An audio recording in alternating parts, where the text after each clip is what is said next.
गैर मुल्की ज़ायरीन के 30 दिन में 3 माह से जायद उम्रा अदायगी पर पाबंदी आए। दोबारा उम्रा करने के लिए 10 दिन का वक्फा जरूरी। सऊदी हकाम कोरोना के बढ़ते केसेस के पेश नजर कवानीन का ऐलान कर दिया।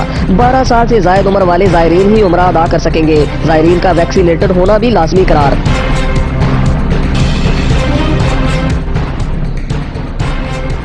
मरीन सियाहों को दाखिले की मशरूत इजाजत मिल गई। रोजाना 8000 से जायद गाड़ियों को एंट्री की इजाजत नहीं होगी। शाम 5 से सुबह 5 बजे तक मरीन सियाह दाखिल नहीं हो सकेंगे। नोटिफिकेशन के मुताबिक chief traffic officer marine traffic plan तरतीब देंगे। ज्यादा गाड़ियों को रोकने की जिम्मेदारी भी इनकी होगी।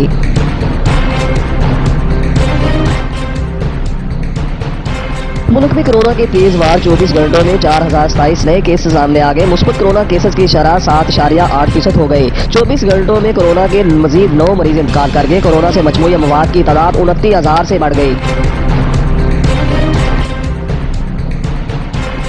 महंगे पेट्रोल की कीमत में मजीद इजाफा। 3 रुपए के मजीद इजाफे से पेट्रोल की नई कीमत 148 रुपए तक पहुंच गई। नई कीमतों का इतलाक हो गया। हाई स्पीड डीजल और मिट्टी के तेल की कीमतों में 3 रुपए फी लीटर इजाफा।